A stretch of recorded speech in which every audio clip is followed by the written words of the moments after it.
Está começando agora o Conectando Mentes Curiosas, o podcast onde a transformação digital encontra o direito.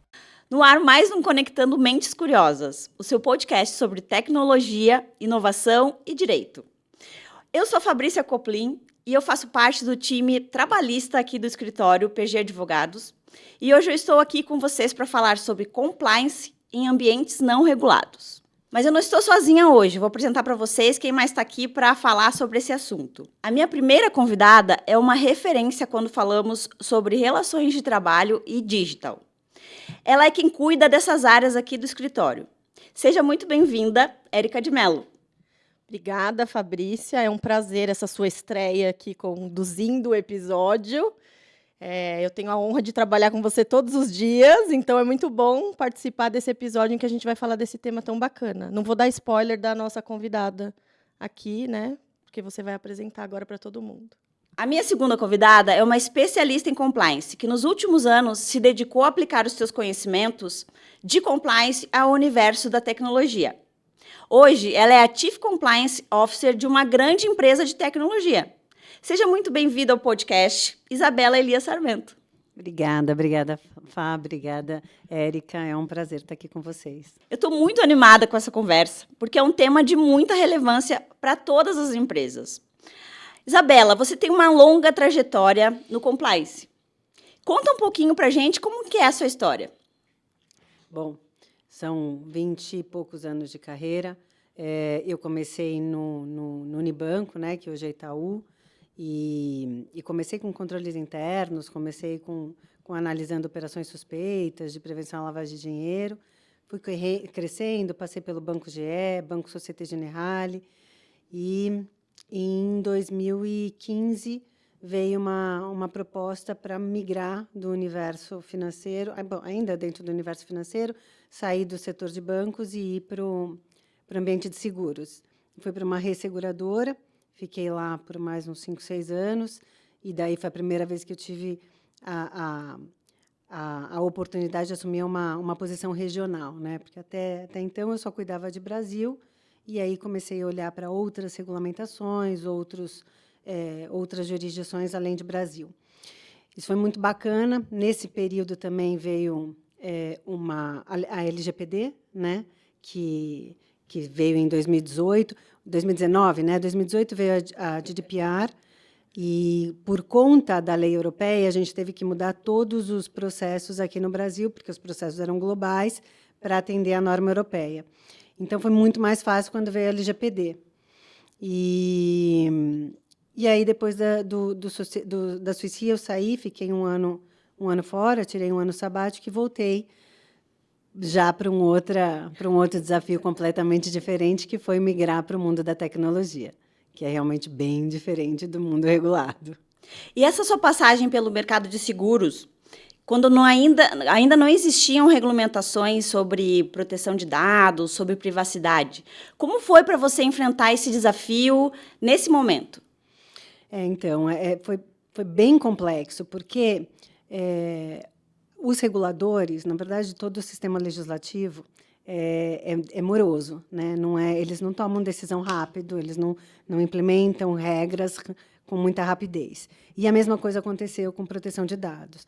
Veio a lei em 2019, só que a lei, como todas as outras, é muito abrangente, e para um mercado de seguros, a SUSEP demorou muito para estabelecer uma norma específica para o que a gente poderia ou não poderia fazer, quais eram as regras do jogo, principalmente quando a gente fala em seguro, a gente está falando de dados sensíveis, porque eu tenho seguro de vida, né, seguro de saúde e tal. Então, o que a gente fez naquela época, que eu acho que foi, para mim, um grande aprendizado, e que eu venho usando isso depois, ao longo da minha trajetória, a gente se uniu, a gente tem uma associação de seguradores brasileiros, a gente se uniu para tentar criar um manual de boas práticas. E aí eu vi que a tendência das empresas hoje, do mercado como um todo, é se autorregular. Quando você já tem um mercado maduro, ele mesmo se autorregula. E aí a gente ensina para o regulador quais são as melhores regras que ele deve implementar. Porque, de fato, se a gente for esperar o regulador entender daquele assunto, se especializar, entender quais são os riscos, estabelecer uma regra, a gente vai ficar para trás. Não só nós, seguros, mas nós, Brasil, em termos de referência para o mundo. Ele nem chega nesse risco, né? Acho que é importante isso que você está falando, Isabela, porque, assim, se a gente espera o fato social para depois ter a lei, então você já está vivendo aquilo e a lei demora um tempão, como você falou. Mas aí a gente precisa regular algumas coisas. Quais são as regras do jogo? E você tem questões setoriais, que é o que você está trazendo do mercado de seguro, que se aplica para todos os outros.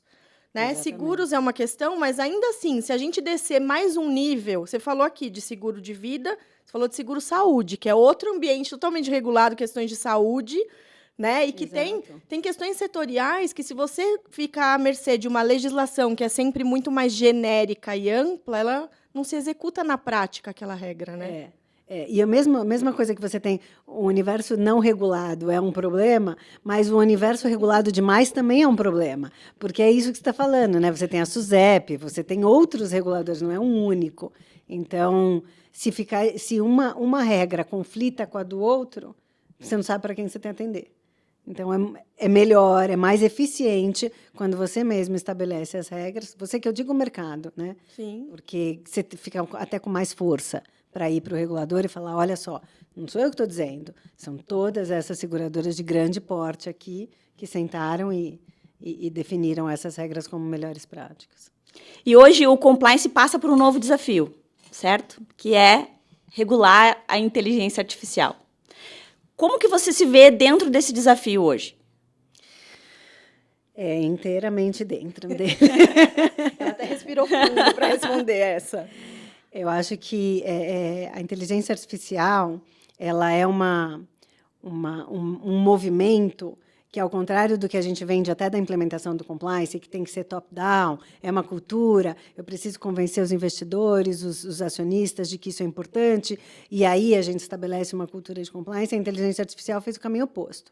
Então, ela começa na base, começa com os colaboradores, que veem na inteligência artificial uma possibilidade de cortar caminho, né, de eliminar trabalhos rotineiros, operacionais, e ainda vai chegar no topo, né? Então, a liderança ainda não está muito... Lógico que tem umas empresas que estão mais na frente, mas, em geral, a alta liderança tem muita gente que nem sequer acessou o ChatGPT.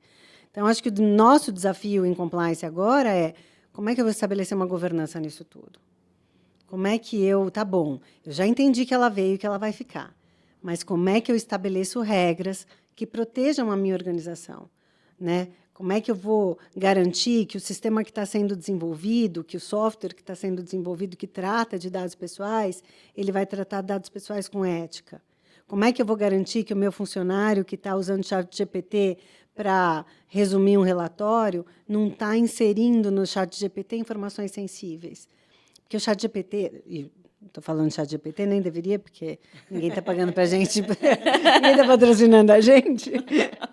Mas a inteligência artificial aprende muito rápido, né? Uma vez que você ensinou, ela não esquece. Então, o risco reputacional de você jogar uma informação e ir para o mercado é gigante. Então, assim, o grande desafio meu hoje é como é que eu regulo, como é que eu estabeleço as minhas normas, as minhas regras de governança, e como é que eu treino, porque eu preciso ensinar uma cultura. Da mesma maneira que foi fazer o aculturamento de compliance para a organização como um todo, eu preciso ensiná-los a usar a inteligência artificial de uma forma mais responsável. Acho que é tão importante isso, e a Isabela está trazendo uma coisa que, assim, a gente falou do legislador e dele fazer uma norma que é genérica, porque é uma lei que se aplica a todos, né? Depois você tem questões setoriais, que aí você vai para aquele nicho de negócio do mercado. Depois você vem para a sua organização. Exatamente. Nenhuma dessas outras esferas que a gente está falando aqui vai chegar no ponto que é a sua gestão de risco, o seu mapa de risco. Exato. O seu mapa de risco, ele é só seu. Ele é daquela empresa. Ele tem um contexto.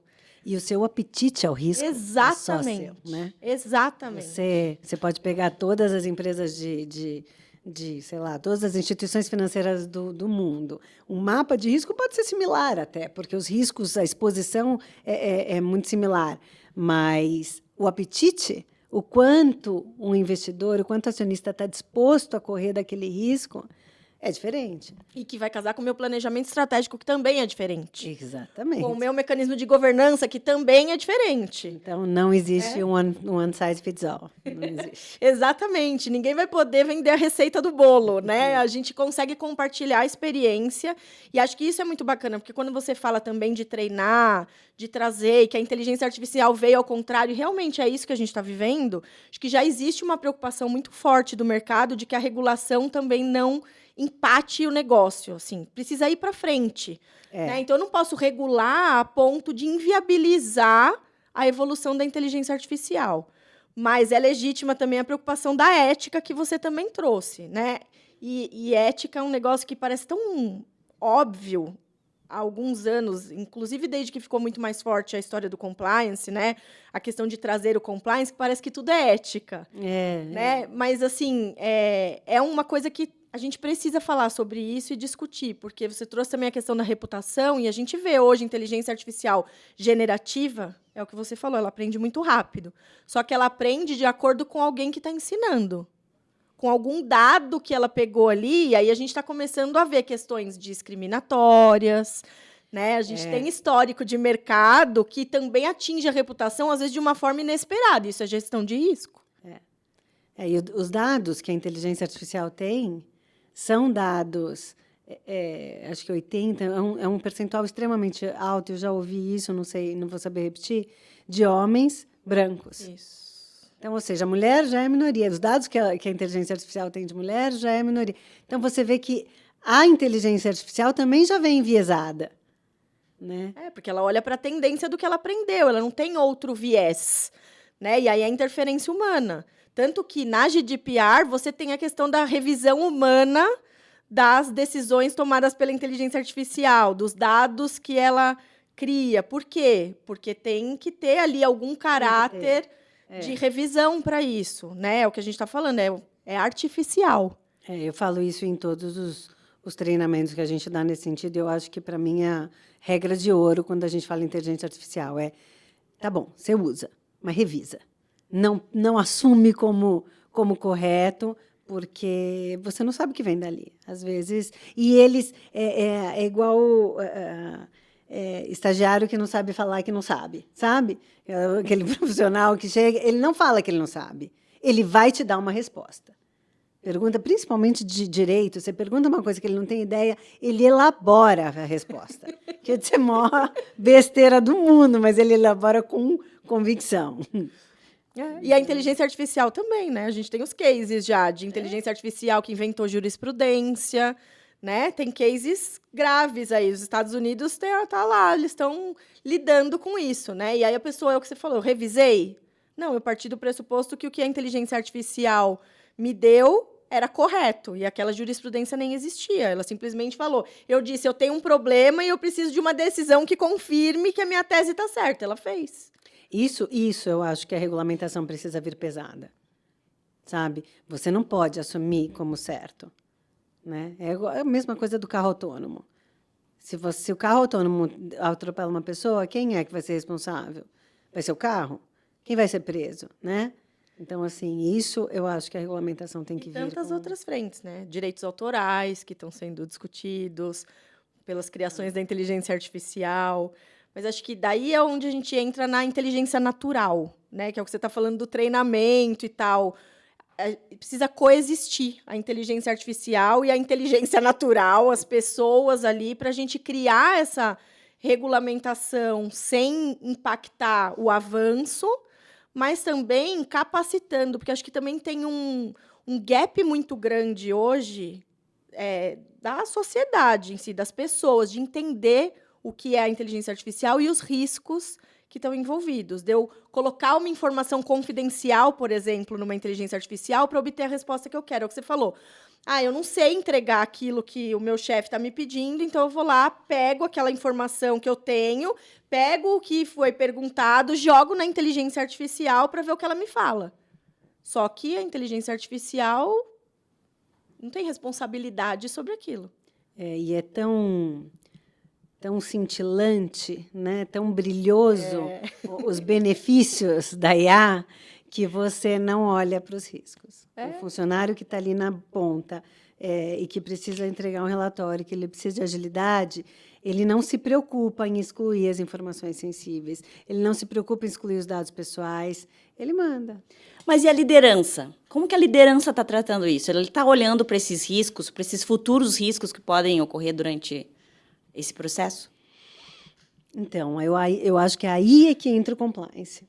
Porque é o que eu falei, entendeu? É um fenômeno que está vindo de baixo para cima. Tem muito líder que, como não faz trabalho operacional, nunca acessou uma inteligência artificial. Talvez numa brincadeirinha de mudar a cor de cabelo, num aplicativozinho, mas efetivamente saber para que serve, como se usa, tem muito líder que desconhece. E eu acho que o nosso papel em governança é levar isso para eles. E levar com uma solução. Olha, eu já avaliei, os riscos são esses, porque você tem risco reputacional, tem risco que envolve dados sensíveis, mas você também tem uma alteração no clima organizacional da companhia. Pensa que o cara que vai usar a inteligência artificial para eliminar trabalhos rotineiros, vai sobrar tempo para ele. Se ele não tem grandes desafios dentro da companhia, ele vai procurar e você vai perder talentos. Então, a gente não pode pensar que é só um problema, risco, quando a gente fala em risco, eu estou só falando de riscos de compliance. Não. Você tem que olhar para o risco de uma forma holística, de uma forma que você contemple toda a organização. E aí eu acho que entra o papel do compliance. Como é que você leva para o senior management? Olha, esses são os riscos, a gente já expôs. O apetite da companhia deve ser esse, e a proposta de plano de ação é essa. Acho que esse é o nosso grande desafio. E aí, voltando à pergunta que você me fez, quais são os grandes desafios que você está enfrentando hoje? É exatamente aí que eu estou. Eu acho que é interessante falar disso da liderança, né? Porque a liderança precisa ter um nível de maturidade, de entender.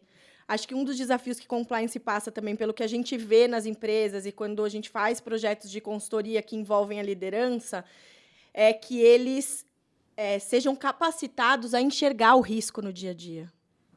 Porque, às vezes, e não é às vezes, na verdade, muitas vezes, o mapa de risco, olhar para o risco, está numa coisa mais ampla. Mesmo que a área de compliance faça o trabalho dela, às vezes tem aquela prática, aquele jeitinho que acontece lá na ponta, que está ligado com a cultura, e que o líder não enxerga o risco que tem ali.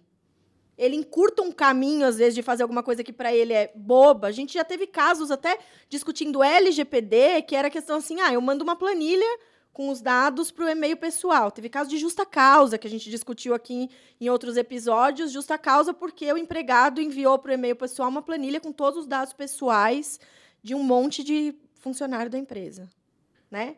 Então, assim, a pessoa, às vezes, ela não tem realmente, não é má fé. Não é má fé. Mas eu acho que um dos desafios maiores que tem é isso, é você capacitar a liderança a ter a visão de risco naquilo que não está mapeado. É exatamente isso. Né? E olhar também, assim, tem uma outra coisa que acho que também é uns desafios aí que é até da própria liderança, que é essa pessoa líder, ela lidera equipes diversas. Diversas em nível cultural, em questões de experiência, de geração, de um monte de coisas, que tem suas crenças pessoais, né? E aí, quando ela faz isso, esse líder também precisa estar capacitado a lidar com isso. Porque se ele também faz uma coisa muito padrão, é assim para todo mundo, eu estou partindo do pressuposto de que todo mundo está igual, está no mesmo nível, aí é que vai dar o problema. Porque não vai sair do papel para a prática, né? Então, assim, claramente a gente está falando de pessoas, né? E de comportamento, que é a parte mais difícil, né? Mudar comportamento é a parte mais difícil. Mas acho que dá para tornar isso... Hoje a gente tem muito recurso, né? Para tornar isso leve, para fazer com que isso não seja top-down, como você falou, simplesmente por ser top-down. A gente tem feito coisas interessantes aqui no escritório, até voltado para isso, para cultura, para compliance, para proteção de dados e privacidade, de usar outros recursos, como podcasts, como a gente está fazendo aqui.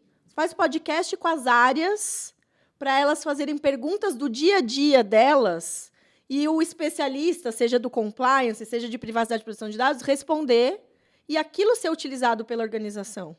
É diferente eu receber um manual com 50 páginas escritas e eu assistir um podcast de 10 minutos. E que tem a ver com a minha realidade, né? Porque quando a gente fala disso, para que eu vou usar a inteligência artificial? Eu posso usar para N coisas. Agora, na minha realidade, quais são os riscos e as pegadinhas? Pega uma área de RH, que vai usar inteligência artificial. O que ela pode, o que ela não pode fazer ali, qual o risco que ela assume. Até para o próprio profissional saber o nível de responsabilidade dele. Né? Porque ele pode ser demitido por justa causa, por compartilhar dados da empresa ou dados pessoais com uma inteligência artificial. E será que ele sabe disso? Não, né? então, é por isso que tem que ter treinamento. Será que a regra é clara? E será que o treinamento está chegando onde precisa? Né? O treinamento geralzão é ótimo, porque você também faz o que a gente chama de letramento. Mas eu tenho que ir no específico, eu tenho que transferir aquilo para a realidade daquela área. Você tem que falar aquela língua. Exato. Você tem que falar num vocabulário que aquele público entenda você. Então, não adianta você fazer um treinamento para o chão de fábrica do mesmo jeito que você faz um treinamento para liderança. Porque um não vai entender nada do que você está falando e o outro pode falar e ficar com sono. Então, você tem que ter uma dinâmica de falar o que se passa, como você passa a informação.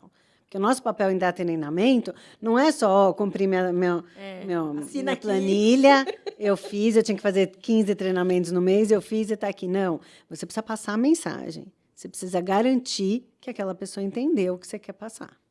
Que ela vai transformar em comportamento, né? Que é o que a gente está falando. E vai transformar em comportamento não sem entender. Porque me mandaram fazer assim, eu vou fazer assim. Mas porque ela entendeu qual é o risco de não fazer assim. É o grande desafio. Porque a realidade é muito dinâmica. Qualquer empresa. Uma coisa que você decidiu hoje, às vezes, numa empresa, amanhã já mudou. O contexto vai mudando. A coisa é muito dinâmica. E nas áreas, a mesma coisa. E para o profissional, a mesma coisa. Então, não adianta você mostrar... é assim, tem que ser assim, porque funciona assim. Não. Você tem que desenvolver a análise crítica naquele profissional, principalmente da liderança, porque a liderança, além de dar o exemplo, né, ela instrui. Ela diz como a base vai atuar. E, para isso, ela não vai consultar o compliance no dia a dia. Deveria, né? Deveria. É uma coisa que eu falo para sempre. Tem dúvida, pergunta. Não assume. Que normalmente sabe o que entendeu, né? Normalmente, quando as pessoas assumem, elas não assumem o correto, né? Mas é exatamente isso. Hoje vocês entendem que é possível criar um manual de boas práticas para um mercado que ainda não é regulado?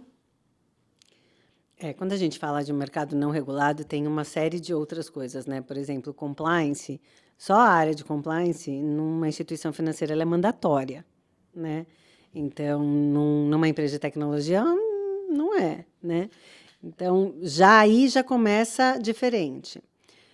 Então, a partir do momento que você monta uma área de compliance numa empresa que não é regulada, que não lhe é exigido ter uma área de compliance, isso é um ponto positivo, que mostra que a alta liderança está disposta a pagar um salário, vários salários, porque é um time, para desenvolver uma cultura de compliance. Então, isso é um ponto positivo que joga a nosso favor. O ponto negativo é que, à medida que você vai estreitando as regras, justamente porque você quer passar mais... No final do dia, o que a gente quer? A gente quer passar mais transparência para os nossos stakeholders, seja os nossos investidores, os nossos clientes, para que a relação seja mais duradoura. Esse é o objetivo da área de compliance. Mas, para você garantir transparência, muitas vezes você vai estabelecer regras que o cara que não é regulado, que nunca fez daquele jeito, não quer fazer, né? Então, tem um desafio na implementação de um programa de compliance, e, para isso, não existe manual. Existe muita lábia, muito convencimento, muitos cases comprovando que o valor que gera a área, sabe? Porque não é só para inglês ver, não é só uma área que inibe riscos. Existe um grande valor na área que você consegue ter resultados mais positivos através desse programa de compliance, né, de governança. Mas existe o outro lado, que aí volta para a inteligência artificial que a gente está falando, e que faço referência a LGPD lá em 2019, que essas eu acho que dá sim. Dá sim. Se você pegar grandes empresas que já estão na frente, que já têm o seu ambiente de governança, tem por exemplo, algumas estabelecem uma empresa de inteligência artificial e fala, tá bom, todos podem usar, mas vão usar aqui o Copilot. Tem empresa que eu sei que desenvolveu a própria inteligência artificial, com base em acordos de parceria e coisa e tal, com as maiores, desenvolveu a própria, e aí você faz essa inteligência artificial dessa empresa, ela faz a ponte. Então, tudo que a Fabrícia quer perguntar, ela pergunta para esse sistema vai lá na inteligência artificial e traz a resposta. Então, ele cria um filtro. Deixa eu ver o que você vai perguntar. Exatamente. Tem várias maneiras de você lidar com isso. Eu ponho travas, né? Você põe travas. Ou você fecha um acordo com a Microsoft. Olha, eu só vou usar a Copilot e você não vai publicar nenhum dado. Isso você não vai usar como aprendizado para nenhum outro. É um ambiente meu. É um ambiente meu. Não vai sair dali. Os limites. Então, isso tem várias maneiras de você usar. E aí eu acho que um manual, um guia, algumas diretrizes do que está mais responsável fazer, eu acho que dá para fazer sim. Eu super concordo. Acho que o manual e o guia é sempre bem-vindo, principalmente porque ele deixa a regra clara, né? Ele alinha expectativas. Eu sempre falo disso. Alinha a expectativa, porque senão eu estou com uma expectativa, a pessoa entende de outro jeito, o outro entendeu de outro. Além do perguntar, que acho que esse é o maior desafio da humanidade, né? As pessoas partem do pressuposto. Até fazendo um parênteses, a gente fez com o time nosso uma dinâmica sobre isso, falando de comunicação, que era um sabe o desenho que quer fazer e começa o desenho fazendo um traço ou um elemento, que não identifique o desenho. E vai passando para os outros continuarem o desenho sem saber o que é. Para na hora que chega no Nunca final, sai. ser o desenho que é. Só que eles não podem se falar, é um traço, é um elemento. E a hora que chega no final, a expectativa é de que saia o desenho que aquele primeiro começou. E é muito difícil, né? A gente até brincou que o time conseguiu fazer. Dois desenhos. Não acertou todos, mas conseguiu fazer. E a gente foi mudando depois disso para falar exatamente sobre isso, sobre comunicação clara, alinhamento de expectativa. Então, o que eu posso, o que eu não posso fazer? O que a empresa espera que eu faça e o que ela espera que eu não faça? E qual a consequência de quando eu fizer uma coisa? Isso precisa estar claro.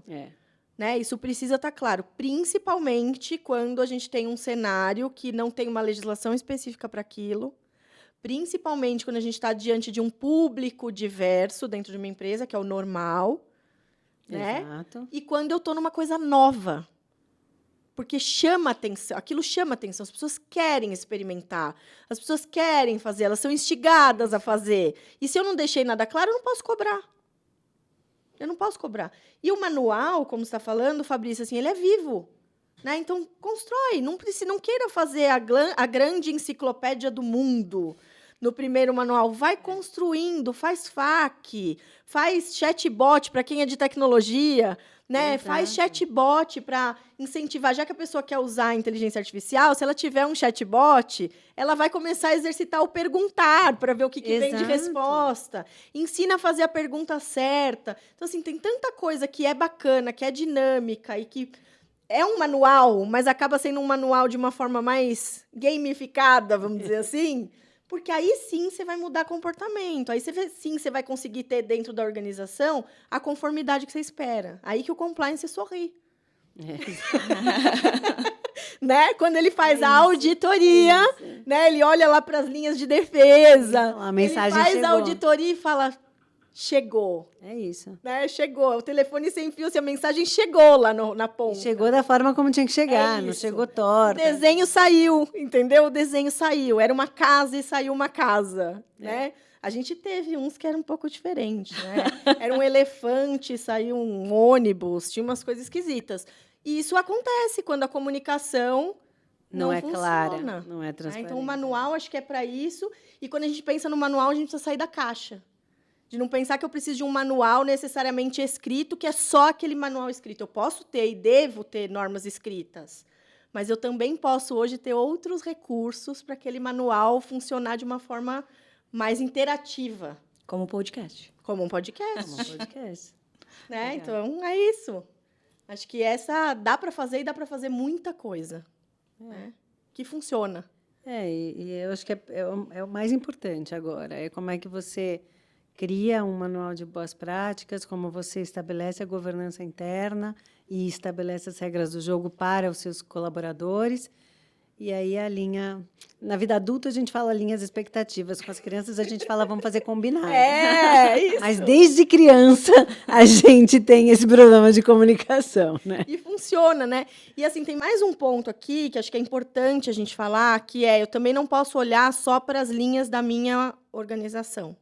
Eu tenho fornecedores, eu tenho terceiros que muitas vezes estão dentro da minha organização, eu me relaciono, são os stakeholders, as partes interessadas que a Isabela trouxe, e que interferem nisso, e que tratam dado junto comigo, e que às vezes eu trato o dado deles na inteligência artificial, eles usam o meu. Então, eu também preciso abrir um pouco esse horizonte. Quando ela falou de uma visão holística do risco, a gente precisa ampliar isso também. Acho que é importante a gente falar sobre isso aqui, que o meu manual de boas práticas, ou seja lá o que eu vou chamar, e seja lá o formato que eu vou fazer, ele precisa prever isso também. Ele precisa educar, vamos dizer assim, O seu fornecedor. e alinhar a expectativa com esses terceiros, com a minha cadeia de valor, né? Ao mesmo tempo que é uma necessidade, porque em muitas situações a gente assume risco conjunto, ele também é um diferencial de mercado, dependendo de com quem eu me relaciono. Eu mostrar que eu tenho esse compliance, essa conformidade, me torna diferente. Quando eu estou falando de IA, por exemplo, nesse ambiente que a gente está vivendo, instável ainda da regulação de IA, quando eu mostro para o mercado, e a Isabela pode falar disso melhor do que eu, porque ela está na área da tecnologia, no mercado de tecnologia, com grandes players, você precisa mostrar essa conformidade e precisa mostrar que você garante na sua cadeia de valor. Exato. Que você não atua sozinho para aquele grande player. Você tem parceiros, fornecedores, né? Então, acho que a gente precisa também lembrar disso. Não é só o que está debaixo do meu olho. Tá só você falar que faz se você não fizer, porque uma hora vai aparecer que você não faz. É o ser e parecer compliance, né? É exatamente isso. E às vezes vai no ser exigido, que é no caso dos clientes, em outros casos, a gente que vai exigir, que é no caso de fornecedor. Porque é exatamente isso que você falou, é uma cadeia. Um impacto, se um faz alguma coisa out of compliance, impacta em todos os demais. Então, para a gente garantir uma ética no processo interno, a integridade do início ao fim, você precisa olhar para todos os seus stakeholders, sim. E assim eu começo a me despedir das minhas convidadas. Mais uma vez, obrigada, Érica, por trazer esse tema tão importante aqui para a gente. E, Isabela, foi muito enriquecedor contar com seus conhecimentos aqui nesse episódio. Eu que agradeço. Obrigada, Érica. Obrigada, Fábio, pelo convite. Eu acho que eu ficaria aqui a tarde inteira falando sobre isso, porque eu acho que é um tema que me motiva bastante. E muito obrigada. Assunto, eu te garanto que não vai faltar, Não viu, vai, Isabela? né? Obrigada. Eu espero que seja também o primeiro de muitos que a gente faça juntas, né? Nós aqui. Quem sabe agora, a gente pensando aqui juntas, a gente vai implementar um case e a gente traz para contar depois num outro episódio. Acho né? ótimo. Vamos construir um eu vou estar case aqui para com vocês, compartilhar. com certeza. Tá bom? Obrigada, Fabrícia, por conduzir o episódio de forma tão brilhante. E assim eu encerro mais um episódio, agradecendo a você que ficou com a gente até o final. Lembrando que você pode ser avisado sempre que tiver um episódio novo aqui, acionando o sininho do Spotify. A gente também está lá no YouTube, então corre lá, aciona as notificações para ajudar esse conteúdo a chegar mais longe. Você também pode saber tudo que o PG produz de conteúdo, seguindo o escritório lá no Instagram, no LinkedIn e no Facebook. Eu fico por aqui, encontro você no próximo episódio do Conectando Mentes Curiosas. Obrigada, tchau.